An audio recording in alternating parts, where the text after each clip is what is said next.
Hello, I'm Nona. A few minutes ago, someone knocked on our door and gave me a huge parcel that I was expecting from Amazon with my new book.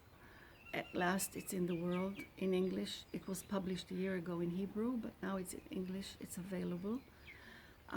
I was very, very pleased to see it at last in paper because, as you know, art therapists and art educators and artists like to feel the matter of the world. So to smell a book and to live through it and to touch it is really, for me at least, is very important.